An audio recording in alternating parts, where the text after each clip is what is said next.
Welcome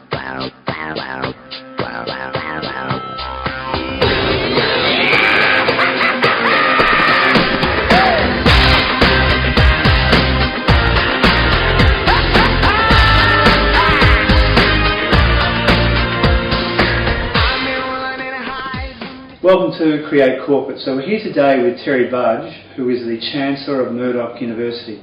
Now Terry has had quite a diversified career. He's been Managing Director of BankWest, spent 25 years with the National Bank prior to that in a number of executive roles. He has been Chairman of LandCorp and Leadership WA and a Director of Aspen Group Limited. Terry, welcome to Cre8 Corporate. So I'm always interested to know how people end up in the careers they end up in. So what attracted you to banking in the first place?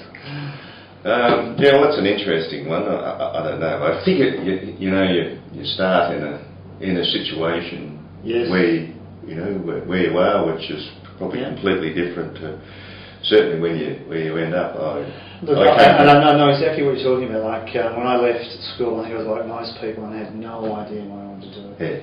And I think everyone else was going to university, so I thought, well, okay, I'll put my hand up and I'll go to uni too. So I put phys ed down as the two choices that I wanted to pursue, and I didn't get the marks for either of them.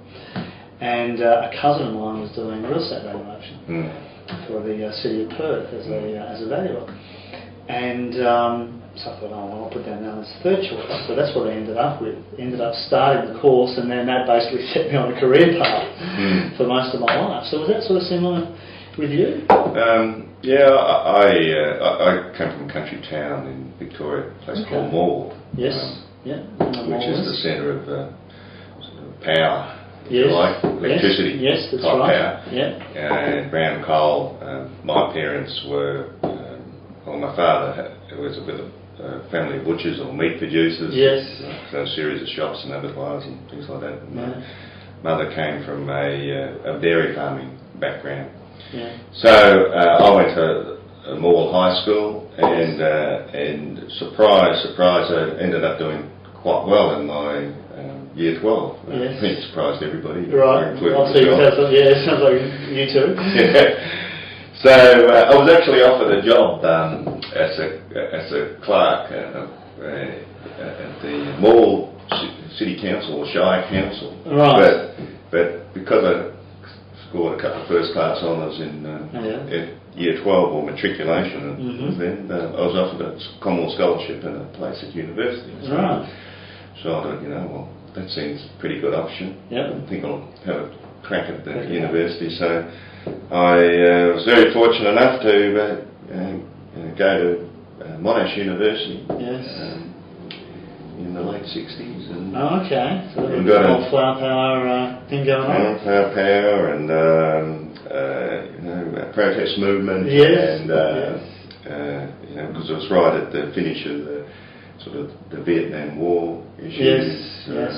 So I hope there's no shots of you like out there marching and. Oh, I hope there wasn't. Right. Okay.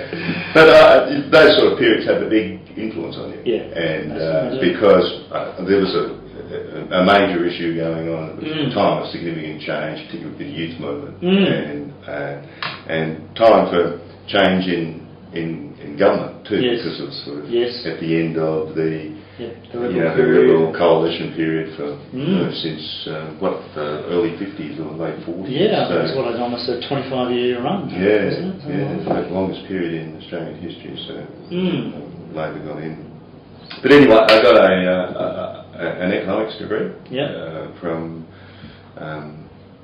Monash University, and I was offered a place in the economics department of the National Bank at the time, and probably banking wasn't a sort of a glamour profession. And certainly, it's been through a significant period. Probably it was more glamorous a couple of years ago than it is now, but it certainly was a pretty staid profession. In fact, they had very few graduates in banking those days. So I joined that and became an economist in the National Bank and spent 25 years there. Yeah. So how did you move out of that economics area into more of an executive role?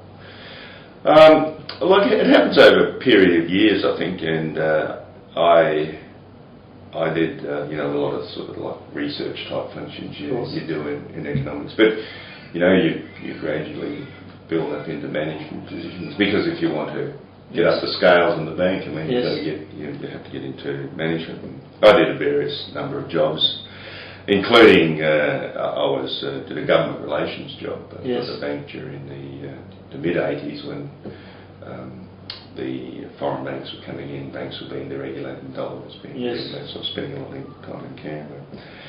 But I suppose the significant change in the general career that I was in was around 1990, where the current chief executive at the time, a well-known chap called Don Agus, said, thought I had a bit of talent, and said, well, if you're going to be any good at this, you'll have to learn how to be a real banker.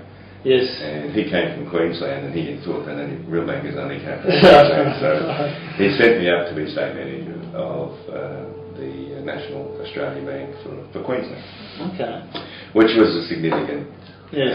So where did you jump from? You were in economics then? No, I was economics, and then I went to strategy. Yes. There, and I was general manager of group strategy. Yeah. And he took you from that role? From that role. Wow. So that's almost like going from the strategy area to really the coalface. Yeah. And prior to that, through his predecessor as well, Nobby Clark. I'd been asked to work on a lot of sort of transformational strategy programs. We have McKinsey and Booz Allen and all these sort of consulting companies that come through banks. So I spent quite a bit of time with them, so I could actually study the industry quite a bit. But so what do you think he saw in you that he thought, okay, this guy's got something? Because it is quite a jump to take somebody from that sort of role and go, okay, you're now going to be at the coalface and run all these people. I don't know. I guess the bank had a. I'll answer the question. The bank had a. I remember the bank had a executive development program, and we just started getting into taking groups of executives away for a few days, and putting them through the hoops, if you like, and doing a bit of psychological testing on them. And I seemed to get a break after that too. Right. And they decided, well, I must have come out of that okay. And I said, well, it's probably worth a chance. And I think a lot of that around the time, which it was sort of the start of doing a lot of that sort of work in sort of positioning people. But I think it stopped organisations putting people into the wrong jobs necessarily than the right jobs. Sort of you found out a little bit about people they could do. So look, I don't know what they actually saw in me, but I suppose going back to your question, is ambition. Was I ambitious? I think most people are, and I think particularly during that time, you're sort of looking at jobs you could do, and as you do one job, you can look a bit broader and look a bit bigger, and say, well, I think I could do that job, or maybe I could do that job. Grows, and then you can tackle the next one.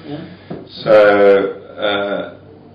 jumping into that job was a terrific time in my life, going as a state manager in Queensland. And I think that what I discovered there, and maybe what they saw in me, was, I might have been okay around numbers and that, but I also seemed to be able to get along with people pretty well, and had quite good relationship skills. And when you get into retail banking and managing 2,000 or 3,000 people, it's all about people. Getting on with people, doing the whole leadership team. The more that I'm consulting with companies, the more that is just clearly coming through. You can know all the numbers, you can know all the theory, but if you can't handle people, you're not good at business. That's right. So, and I guess that I found in myself more than anything else. else in that job, because everything was about people, whether it be about customers or getting a large number of staff to work in the direction you want to take them. Yeah. So what do you think it was about you that made you naturally good at handling people? I mean, obviously some of the training you had in the bank. I think it comes largely from your background, and that's what I put down to. I mean, my family was reasonably close. We had a big, wider family. So my mother had sort of 5 siblings, and I think my father had 4. And there was a pile of cousins around. Big family, and plus normal friends. So yes, there was always lots of people around. Yeah. If you're, if you come from a farming community, you have to be good at getting people, because everybody's got to look after one another, particularly going back, in those days. Absolutely. I think that's so true about farming communities. They tend to be a lot closer than people who live in the city, and you see those interconnections. That's right. Yeah. Well, you have to look out for one another. Yes, absolutely. And you look out for one another, your animals and your crops and so forth. And my father being from the butcher side, I mean, you go into butcher shops and see how people talk, and they love to chat, and it's all jokes and the banter, having a go at one another. I mean, that's that sort of thing. So I think most of it relates around that. You know, if people ask you about me, I ask you about my sister. I mean, we're different sorts of people in ways, but there's lots of similarities around that, and I think it's largely because of that situation. Yes. So those sorts of relationships, are obviously important, and we were chatting before we started the interview, about some of the books you've got up there on team leadership and emotional intelligence and those sorts of things. Do you think that's an integral part of being able to lead a large organisation like you did with BankWest? I mean, you're obviously managing director there for a number of years. Yeah. My view is it's all about the people. If you get the right people around you, you can achieve wonderful things. And it's more about getting good people around you than working about strategies and so forth. Good advice, If you have really good people around you, they help you do the job you put it together. The opposite of that, and the damage of the other side is, and you've probably seen it, everybody's seen it, is you get a selection of a person wrong. Yes. How much damage it takes, how much time it takes of you, how much it stops you from doing what you really need to do. Yes, because when you've got the wrong person in the wrong job, you've got to go in there and micromanage. That's right. That's not to say that the selection process is the one that, because it's not. I think the art is also getting the best out of people. And how do you think you achieved that? How do you think you got people to aspire to be the best? I mean, obviously you pick the people that are ambitious in the first place, but I think you're absolutely spot on when you say it's also an art of how do you inspire those people to be the very best they could be. I think everybody is a champion at something. The question is finding what they're champion of. Yes. And actually being able to leverage off that, or get people to apply themselves through what they're really, really good at. I've seen too many instances over the years where you have fantastic people outside the organisation, but as soon as they come in and put the organisation's hat on them, and there's such an average performer, but look outside and they're doing fantastic things. Right. They're world champions. So it's a matter of actually capturing that potential and working off that, and then trying to get them to apply what they're really good at within the organisation. Okay. And look, if you can't do that, if that doesn't work, well, maybe you've got to say, well, we should part ways here because you obviously haven't got any inspiration to apply yourself in this organisation like you can apply yourself there. So you're much better focusing on your dream and what you're a champion than here. So you need to have some of those sort of tough decisions. And again, I think it is a tough decision because quite often, and as you said before, I've seen, I'm sure you have, that sometimes a manager can't bring himself to make that tough decision and actually let somebody go. Yeah. Well, it is, and a lot of people,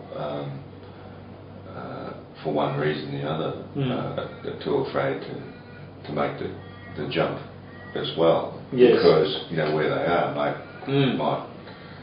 be that area of comfort or that safety blanket. Well, I can do all this, but I can fall back on this because I know that. And but they, the signs are there. If people don't, you can see if people don't like what they're doing. Yes. And they're usually quite negative about it. So it's no good being that negative yourself and staying in the same position. So, ultimately I think it's best for you to give some people a bit of a push along. They might like it at the time. No. But, it's much better for them. So, in BankWest, because you really drove that organisation, quite a long distance in the period that you were in the helm, and they made massive growth during that period. And I think, did you have the change of ownership then as well? Well, I came in after Bank of Scotland actually had bought the bank and then floated 49% of it back to the public. So I came in about a year after that. And then I left about a year after HBOS, which was the combination of Bank of Scotland and Halifax, actually bought out the minority shareholders. Took it private again. Yes, I took it back in. Okay. So, but it was a period of significant growth for the bank. Did you set that as a strategy with the team? And the shareholder as well. Of course. And the shareholder was looking for, at that time anyway, looking for how it could grow its business in this part of the world because it was largely Scottish and English focused bank. So when we got in there, spent about a year actually with the team, people and the shareholder, working through what would be the appropriate strategy for the bank. And it was very clear that if the bank was going to grow to any significant size, which would be relevant, I guess, to the shareholder and the minority shareholders that needed to grow. There's not a lot of opportunity for acquisitions in Australia in the banking, certainly less now. Yes, and certainly less than in WA. So we had to grow outside Western Australia. So from about 15% of the assets of the bank being outside Western Australia, when I left it was over half the assets were outside Western Australia. But growth in banking has to be a disciplined and measured process of work.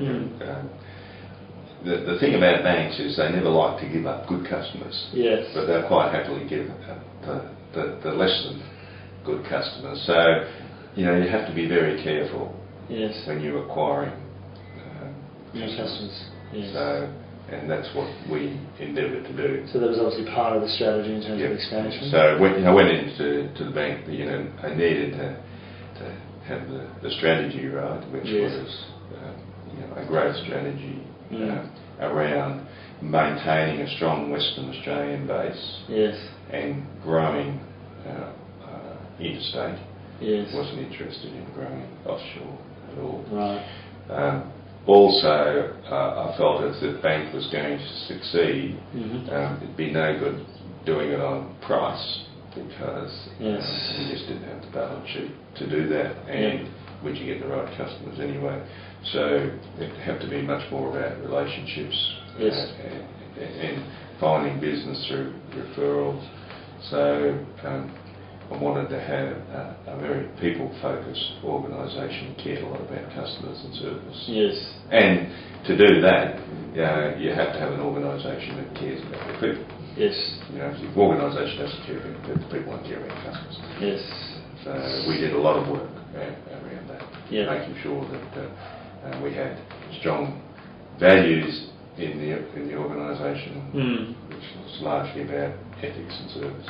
Yeah, and I think it's one thing to have those values, isn't it? It's one thing to have them up on the wall. It's another thing to actually get people to apply those values, and that really comes back to employing people that have those values in the first place. It's a very important part of the process. You don't employ anybody who can't live by the values that you set. Yeah. But the most important aspect of that is the role of the chief executive and the senior team. If the chief executive and the senior team are not seen to be living the values, nobody else will. Well, put it this way: that people will live your values. Yes. Yes, whatever your values are. And that's what I mean by you can put them up there, but if they're actually not yours and you're not living them, everyone else is going to model you, aren't they? In organisations, people don't listen to you, they watch you. Yes. And I find that in life with kids and human beings generally, don't they? Yeah, that's right. Yeah. And so, there are significant things you can do in organisations. And if you set some values up, it's very important for the senior people of the organisation to be seen to be living by those values. Yes. And whenever a critical situation comes up, and it's very important that you handle it by the way that your values are. Yes. Now, when I came to the bank in the early part of the period, I got up in front of everybody and I said, look, we want to grow this organisation, but we want to do it ethically and we want to do it by the values that we set. Yep. And if people are really good, but they're growing this organisation, but they're not living by our standards and our values, there's no place for them in this organisation. Wow. Okay. So a couple of times I had to be tested by that. Yes. Where some situations occurred because people who are really good salespeople or might have been really good credit people said they stepped over the line, the values, so it had to be seen to be taking action around that. Or if there was a service situation where the bank had been left out, you need to be seen that your interest, so ring the customer or ring. And that would be a natural part of the process, wouldn't it? As you start to set those values, the people that don't meet them are going to test the values. Absolutely. And then you've got to make the choice, okay, what's more important? Is the success more important or the values more important? That's right. And I hear clearly what you're saying. The values, once you set them, are the most important thing, because if you start to go away from that, you will give up the success in the long term anyway. And that's hard for many organisations too. Yeah. Particularly if you've got you're a listed company as well. I mean the investors only care really about performance. Yes. But you've got to manage that, and over the long term, create an organisation that does deliver performance. But you won't do that unless you have good values and ethics within the organisation. It'll trip you up. Yes, definitely. So, like everyone, I'm sure you've made your fair share of mistakes along the way. So, what did you learn by those, do you think? Well, I think you just learn, to try it differently some other time. I think you're always going to be making mistakes. If you're not making mistakes, you're not going to be making anything. Yeah. So did you create a culture where, not that it was okay to make mistakes, but if mistakes were made, then they were handled, with dignity, with respect for the person. Yes. The main thing was to know, for a start, in banking, to know when a mistake had been made. Yes. Because people will try and cover it up, avoid it, fix it up. Yes. So, definitely. but if you don't know about it, you can't do anything about it. So you have to have a culture which actually, when something happens, it's brought forward. Yep. For a start, and then handle it with the person with dignity around it. But obviously, if it's a situation where they really have lived by the standards of the organisation, well, you'd be seen to be dealing with that properly. Yes, yes, definitely. So, during that period, as you were expanding the bank, your competitors would have obviously noticed you're starting to pinch market share. How did they respond to that? Well, at the start it probably didn't matter much because we're small and we're on their radar. Biting at their ankles, basically. I guess what bank did, the major way we grew on the East Coast is through the broker network and supporting brokers. Right. And that required a lot of diligence as well. Yes, that would have taken a lot on the credit side.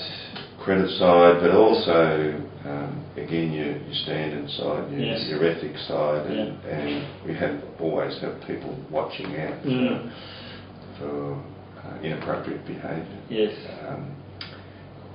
And a lot of the problems, as you'll see in the United States and to some extent here, come through brokers who are largely motivated by fees. Of course.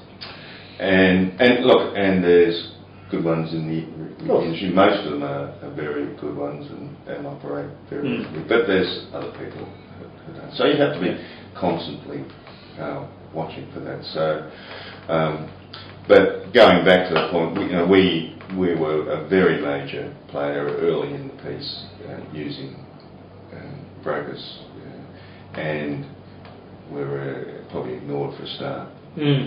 But then all the banks started to see that how the broking fraternity was actually becoming the major driver of new home loans. So again, they come in and started to attack us, cut fees. Right. So we're always trying to offer the brokers a better service, responsive service. To make that point of difference on service rather than price. Yes. Technology as well. Technology is very important in banking. Over the period I was in, because it really did transform banking and allowed lots more things to be done a lot easier. Of course, because there was a whole period of internet banking coming in and all those changes going on. But you're obviously a very people-focused person in terms of how you manage. Are you playing that here in Murdoch as well? Well, I try to, but it's a different role as a Chancellor or as a Chair, I guess, than it is. I mean, a Chair of an organisation or a Chancellor of the organisation is not there to run the organisation. It's there to see that the organisation, with the support of the board or the Senate, that the organisation is appropriately governed. Yes. And there to support the management in getting the job done. So helping the management have the right strategy in place. Yes. And making sure that the right ethical standards are in place across the organisation, and doing all those governance things as well as like reviewing performance and making sure systems are right. Just checking out there on behalf of the members or the shareholders. So it's quite different. I know. When you become a chief executive, it does tend to become much more a coaching role. Yes. But then as you transition to the chair, it becomes even a more coaching role because you're not you're not hands-on. Yes. You're there to advise, support, mentor, if you like. Yeah. And that's probably appropriate. Did you choose the role that way? Because that's really what you're looking for personally, to take on more of that mentoring type? Well, yes and no. I mean, I guess, I don't think you can ever go back.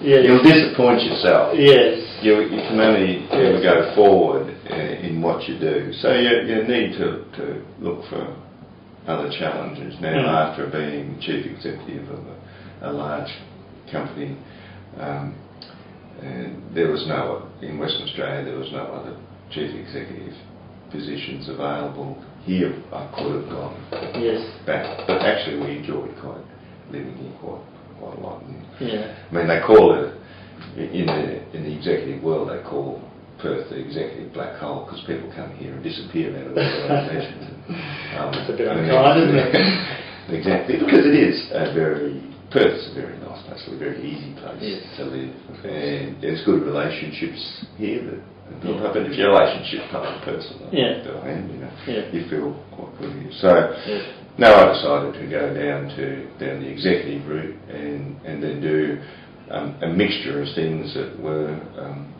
for business, I guess, and reward, and others which were philanthropic. I don't know why, but I guess a lot of the things I ended up doing tended to be more on the education side.